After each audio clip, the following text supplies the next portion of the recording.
Right to Life Radio with John Girardi on Power Talk 96.7 and AM 1400, a production of Right to Life of Central California.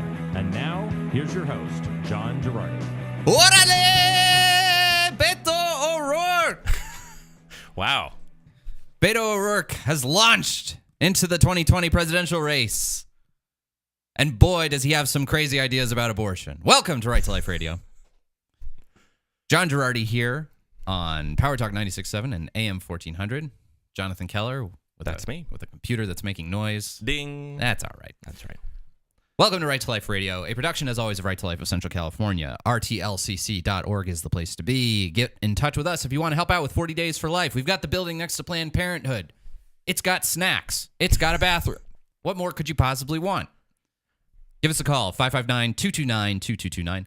Also, for those of you watching in Facebook Live Land, tonight from 4 to 9 p.m. at Blaze Pizza in River Park, it's Dine for Life. Go to Blaze Pizza, order some pizzas for the fam. Boom, 20% of the proceeds, or some percentage, 20%. Okay. Get the flyer from I'll get the flyer from our Facebook page. 20% of the proceeds will go to Right to Life of Central California. So, now, is it just in the evening, or is it good for lunch as well? I think it's just 4 to 9. Okay.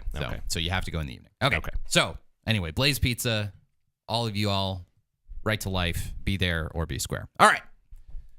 We're going to talk a little bit about, we're going to talk some presidential politics this week. Feels like just 4 years ago we were doing this. Yeah, exactly. Jeez Louise, how time flies.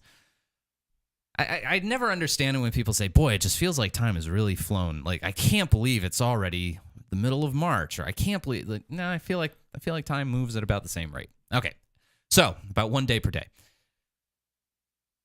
Beto O'Rourke has jumped into the presidential field, and he has distinguished himself as someone who can raise a lot of money in the first weekend. He's raised more money in his first weekend than anyone in the history of presidential election politics, outstripping Bernie Sanders, who set the record just before he did. Really, these records are not that significant.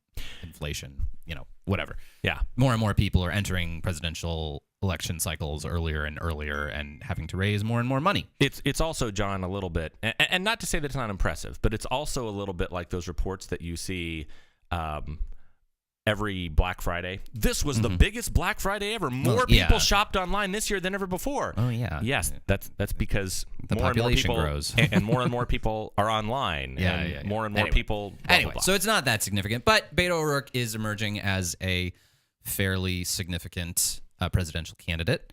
And we are going to try to talk about his candidacy in a nonpartisan way, just analyzing him as a candidate and his views on abortion. And many of the other presidential candidates, too. So,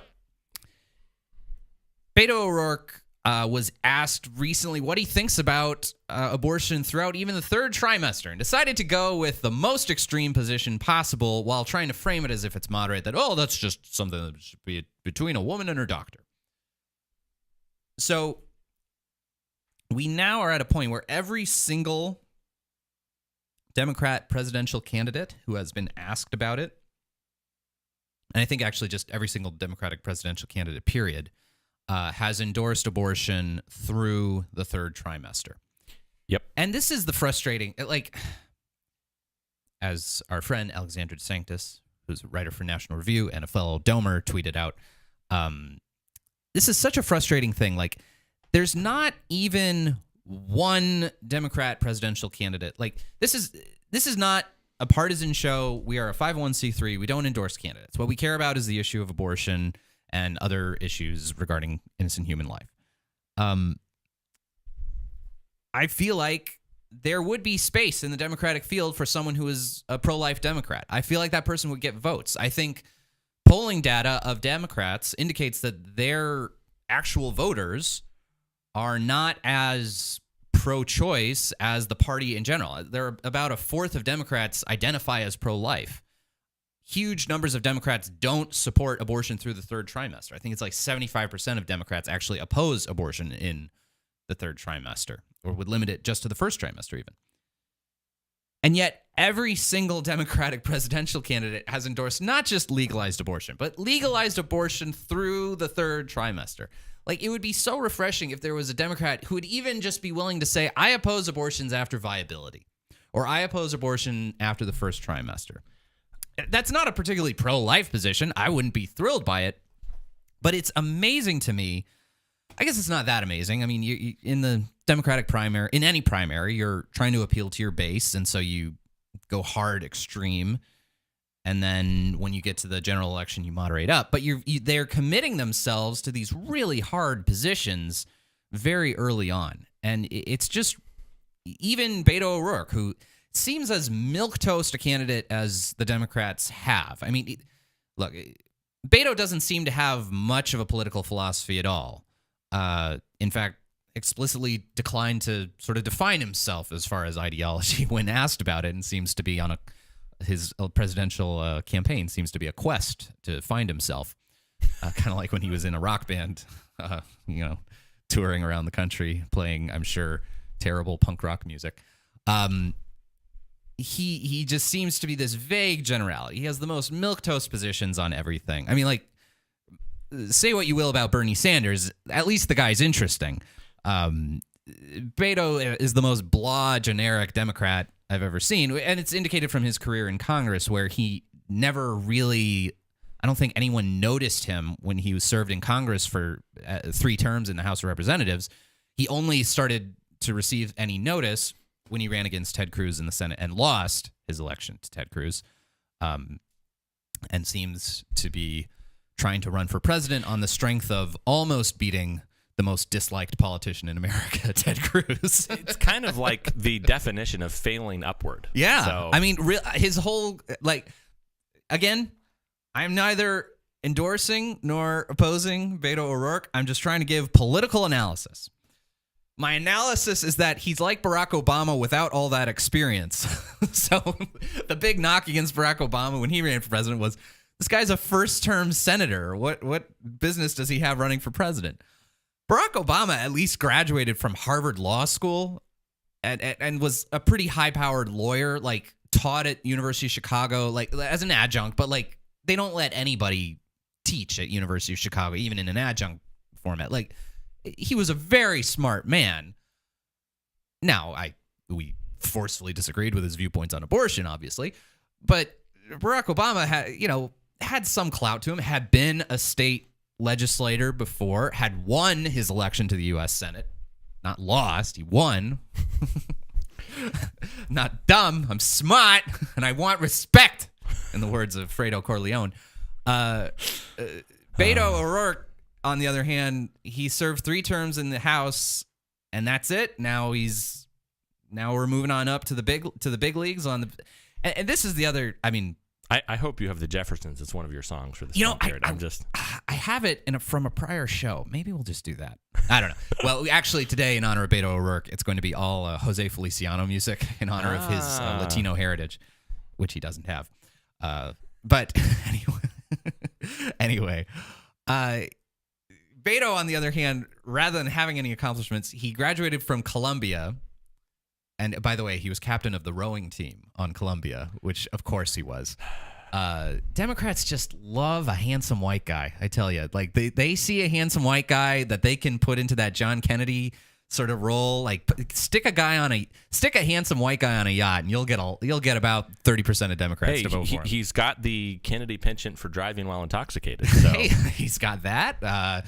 He's got a billionaire father-in-law, so always handy. Married well. So Beto O'Rourke. So now, what I really wanted to talk about Beto O'Rourke with, after hemming and hawing for 9 minutes, what I really wanted to talk about Beto O'Rourke that I think is actually interesting and interesting bad.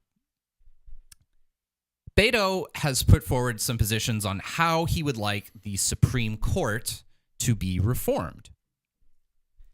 Now, there is a lot of hemming and hawing on the more liberal side of the aisle, particularly among pro-choice people who are very scared about what the Supreme Court may do in the upcoming years. As we have talked about ad nauseum on this show, the removal of Anthony Kennedy and his replacement with Brett Kavanaugh signals, and hopefully signals anyway, hoping, wishing and praying and hoping, a big shift in the Supreme Court, and potentially even a big shift in the Supreme Court's viewpoints on the topic of abortion. Brett Kavanaugh was pretty explicit in saying well, as explicit as you can be without saying it, that he thought Planned Parenthood versus Casey was wrongly decided, and he is now on the Supreme Court, replacing one of the guys who was part of the Planned Parenthood versus Casey plurality decision, Anthony Kennedy. It's a big shift. It could lead to some really big changes on the topic of abortion, and there are laws being passed now by various state legislatures that could directly challenge the prevailing orthodoxy of Roe v. Wade and Planned Parenthood versus Casey. The state of Ohio and the state of Kentucky have both passed laws banning abortion after fetal heartbeat can be detected. So that's at about 6 weeks of pregnancy. It would ban all abortion, and that's pre-viability abortions, which are protected under Planned Parenthood versus Casey. That's first trimester abortions, which were protected under the old Roe system. So these are direct challenges to the Supreme Court's abortion jurisprudence, and people on the left are really scared. They're so scared that they're calling for adding more seats to the Supreme Court to try to reestablish a liberal majority, basically packing the Supreme Court. So when we come back, we're going to talk about some of these mad schemes, and we're going to talk about Beto O'Rourke's policy, his proposal specifically, because I think it's so stupid and so ridiculous, but it's coming from one of the leading candidates on the Democrat side for president in 2020. We will dig into all of that right after the break. You are listening to Right to Life Radio here on Power Talk 96.7 and AM 1400.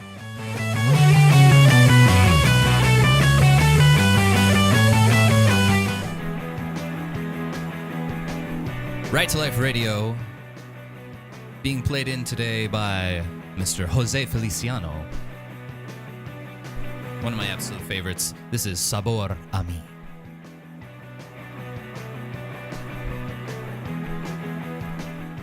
It's one of the great tragedies of American pop music that Jose Feliciano is most recognized for Feliz Navidad, which probably he wrote in like 2 nanoseconds, just fooling around on his guitar, and that becomes his major hit, as opposed to his enormous catalog of beautiful guitar-based music.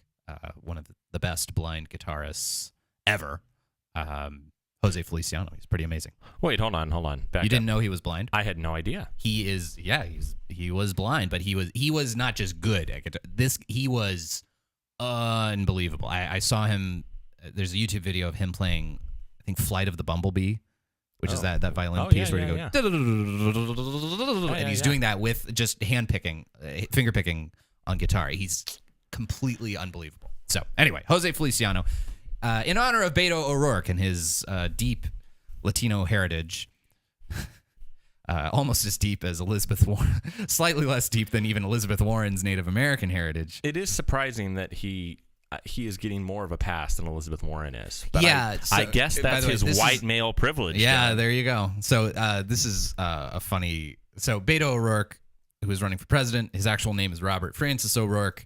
I guess he was called Beto when he was a kid, and he wanted to like join the Congressional Hispanic Caucus on the strength of a nickname. Yes.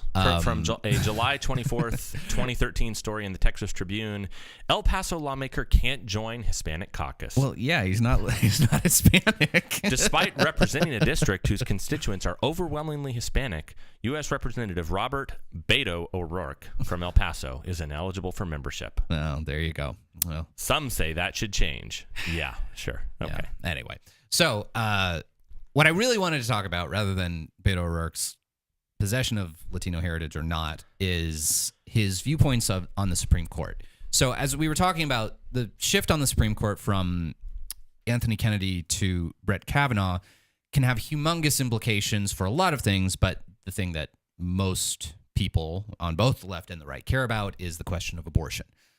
Brett Kavanaugh believed that Planned Parenthood versus Casey was wrongly decided, and seems to be joining 4 other justices who seem to think likewise. And the possibility is, especially with a bunch of states passing laws designed directly to challenge Roe v. Wade and Planned Parenthood versus Casey, is that possibly America could take a very significant turn with its abortion law.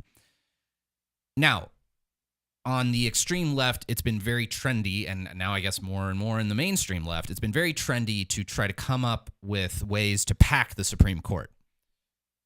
We've even seen former Attorney General Eric Holder endorse adding more seats to the Supreme Court in order to restore a liberal majority. And the claim is that because of Brett Kavanaugh's nomination and because the Republicans in the Senate blocked Merrick Garland's nomination and held that seat open through the 2016 election so that President Trump could nominate Neil Gorsuch, that packing the Supreme Court is not an aggressively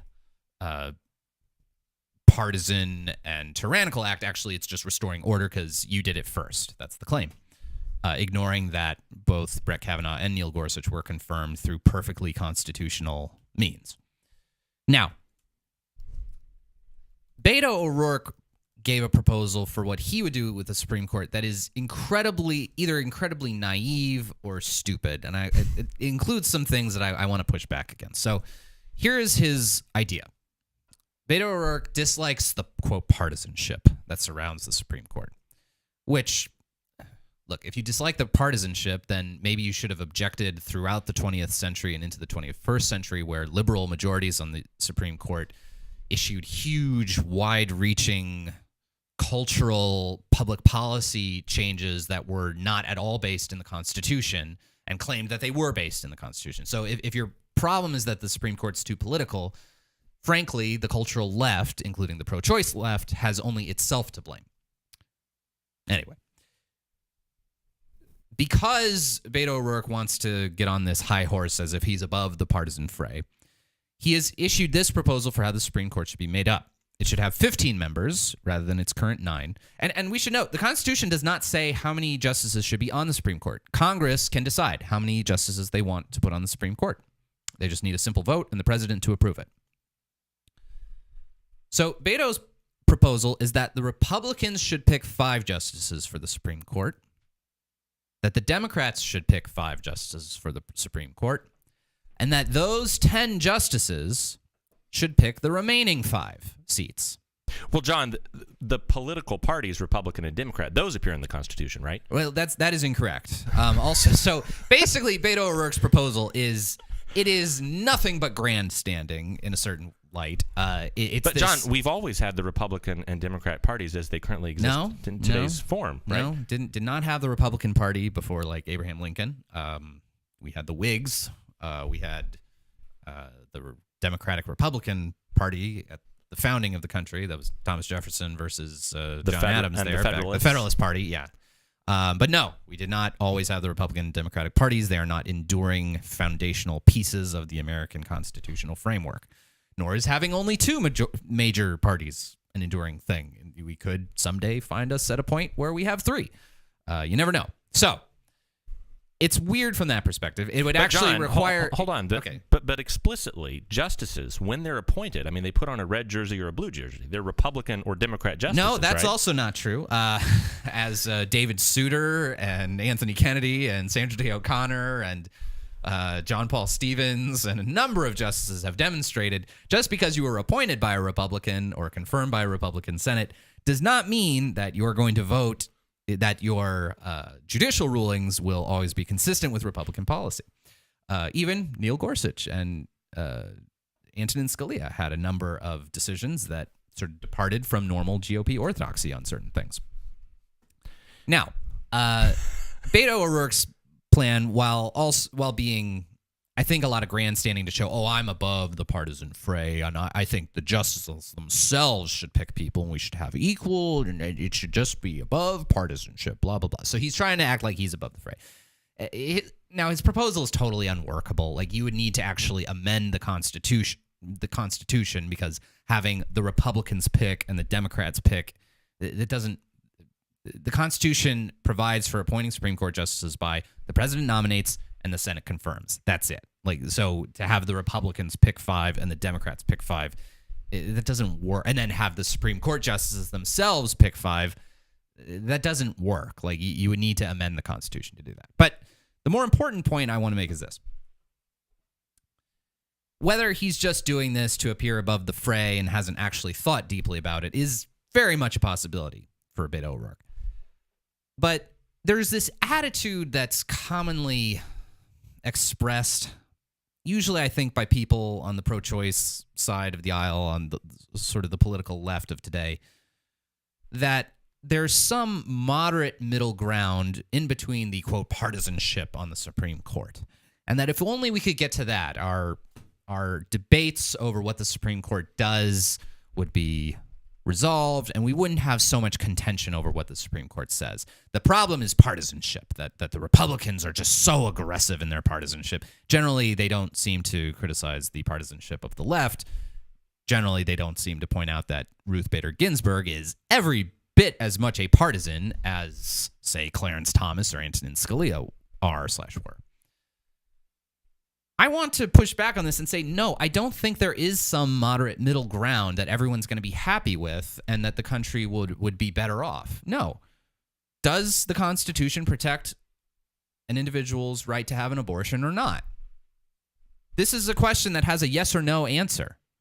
And as long as you have a Supreme Court that's going to be pretending to read into the Constitution a yes, guess what? I'm not going to be happy. Nor are millions and millions of people. If you have a Supreme Court that views it the other way with a no, you're going to have millions and millions of people who are going to be unhappy. So I would rather have a Supreme Court that is right, and I would rather have partisanship about it. Look, as much as people get mad about partisanship, look, this is not as bad as the time when, like, you literally had a sitting vice president have a duel with the former Secretary of the Treasury, Aaron Burr and Alexander Hamilton. Like, our partisanship today is, relatively speaking, not that bad, and I'd rather have fierce partisan debates where good things are accomplished than a bunch of people getting along so that children can be killed in the womb. So, partisanship is not all that bad. Everyone needs to, put on their big boy pants, and, sometimes politics is rough. All right, we'll talk more about this here on Power Talk 96.7 and AM 1400. John Girardi with Right to Life Radio.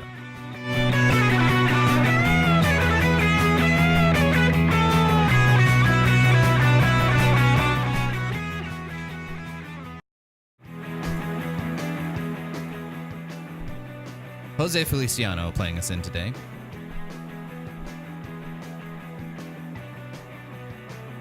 Thank you all so much for tuning in. Right to Life Radio here on Power Talk 96.7 and AM 1400. Jose Feliciano's great. Totally great. I'd play. There's an enormous catalog of great Jose Feliciano songs that aren't Feliz Navidad. So I would encourage you all, go hop on iTunes, check them out, or I don't know, or YouTube, just get it for free. All right. So we've been talking about Beto O'Rourke a little bit, his views on abortion. He entered the presidential race, promptly declared that he thinks abortion through the third trimester is totally okay. He unveiled a really bizarre plan for how he would organize the Supreme Court. Basically said he'd let the Republicans pick 5, he'd let the Democrats pick 5, and then he'd have those 10 pick 5 more. Because 5-4 split decisions are so much better than 7-8 split decisions. So there you go. He would magically fix the Supreme Court, get it above the partisan fray by just increasing the partisanship. So that's great. But there have been a number of other Democrats who have called for stacking or packing the Supreme Court. And that's a term of art, packing the Supreme Court. This is a term that goes back to FDR. Franklin Delano Roosevelt. When he was launching the New Deal and rolling out a number of very significant pieces of legislation, he was battling against several members of the Supreme Court who were objecting to some of his policies and saying, hey, Congress doesn't have the authority to regulate interstate commerce to this extent. You're regulating like local commerce.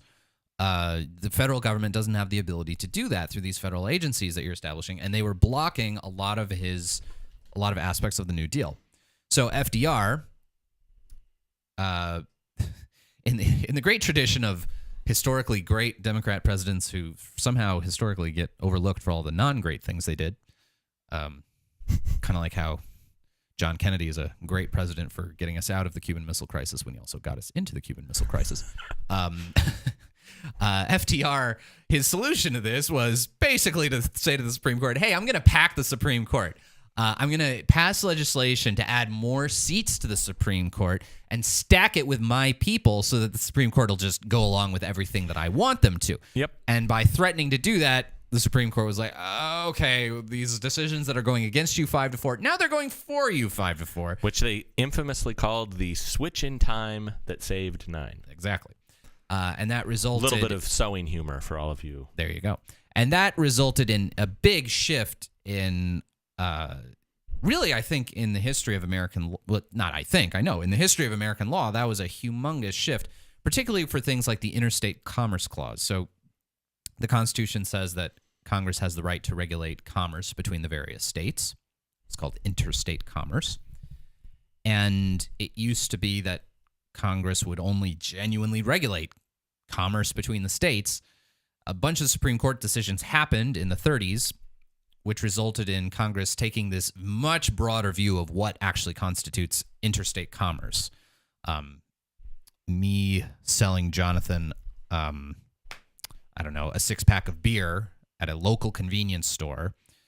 Careful. Or a home-brewed beer that I entirely brew the beer. I grow the wheat at home.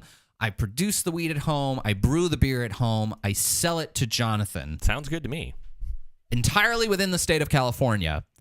That is interstate commerce, because taken in the aggregate and expanded, that theoretically, if everyone was doing this stuff like this, that could in some way, shape, or form hypothetically impact interstate commerce. And so the federal government has the ability to regulate even that transaction, me growing my own barley, hops, whatever, making my own beer and selling it to Jonathan. That is now interstate commerce.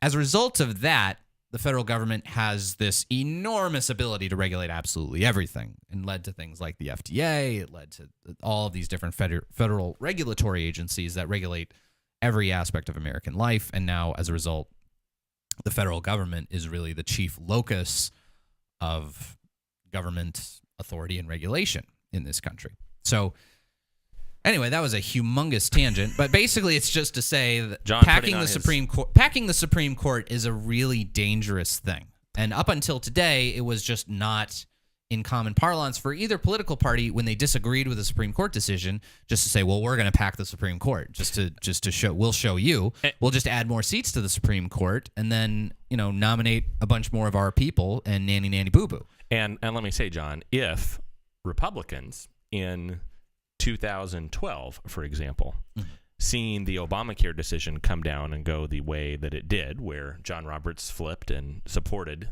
kept legal the Obamacare decision. Mm-hmm. If Mitt Romney had come out at that point and said, well, this just goes to show when I'm elected later this fall, we're going to add 2 seats to the Supreme Court because obviously this decision is horrible and illegitimate it's terrible and blah, blah, blah. Yes. Could you imagine the liberal outcry among President Obama's campaign and other people if Mitt Romney had come out for court packing in 2012? No, I mean, if any Republican had tried to do that, it would have been like, if Ted Cruz, this is an existential threat to democracy. Yeah, like honestly, people would honestly have said that. However, when it comes to abortion, all normal standard reasoning goes out the window. There's a lot of criticism against President Trump for attacking various norms that we hold to in American society, for trying to do things that many people think are beyond the scope of what presidential power is or should be, which is why a lot of President Trump's actions have been tied up in federal courts. But this is this idea that is common on the left. And let's not make any mistake about it. Like, why are you talking about this on Right to Life Radio? The idea of packing the Supreme Court has to do with one issue. One issue. That issue is abortion. If abortion weren't in the picture, no one would be advocating for this. And it's many just- people are advocating for it right now. It's just another way, John, and I often fantasize about historical revisionism, and if you had a time machine, you could go back and change like key events in history, how things would play out differently. Sure. But I really do wonder what would have happened if the Supreme Court in 1973, Justice Blackmun, would have, I don't know, whatever, for whatever reason, but instead of it being a 7-2 decision in favor of Roe v. Wade or supporting abortion rights, if they would have said, you know what, you're welcome to pass this at the state level, but if they would have only said, if they would have not said a child in the womb has a fundamental inalienable right to life, if they only would have said, we believe that these decisions are, the Constitution is silent and it has to be a state-by-state decision. I really wonder how the you know where we country would have developed. Well, we are sort of, in one way, we are living in that world as it relates to assisted suicide. So we could talk about this so why are they so afraid that Kavanaugh is going to change the law on abortion? They're afraid about it because of a speech Kavanaugh gave in which he praised the former Chief Justice William Rehnquist, in this case called Glucksberg. Glucksberg v. I'll need to look up what Glucksberg was against. So Washington v. Glucksberg, okay? This was a Supreme Court decision from 1997. Washington v. Glucksberg, most people don't know that name. The reason you don't know that name is because this case could have been the Roe v. Wade of physician-assisted suicide, and it wasn't. It wasn't because of Chief Justice Rehnquist. Washington v. Glucksberg basically held that basically what you had, it's very similar to Roe v. Wade. You had some plaintiffs coming out of Washington who were saying the 14th Amendment due process clause protects a lot of things. It protects privacy. It protects this, protects that. And it should protect an individual's freedom to choose whether or not they want to end their life and to work with someone else who's agreeing to work with you, a physician who wants to help you end your life. You have a 14th Amendment due process right to physician-assisted suicide. The exact same arguments that were used in Roe v. Wade to legalize abortion. And Chief Justice Rehnquist said, no, that is not hidden in the text of the 14th Amendment. It is not part of the 14th Amendment. There's no constitutional right to do this. And we limit the 14th Amendment in this way, that the 14th Amendment only protects rights that are fundamental to a scheme of ordered liberty and which are rooted in American history and tradition. By doing that, Justice Rehnquist really limited some of the crazy things that the people on the left want to do with Supreme Court decisions, and it resulted in now we have individual states trying to legalize assisted suicide, but it isn't every state in the country now has to have legal assisted suicide. We'll talk about some more stuff relating to the courts and also some other crazy presidential candidates right after the break. You're listening to Right to Life Radio here on Power Talk 96.7 and AM 1400.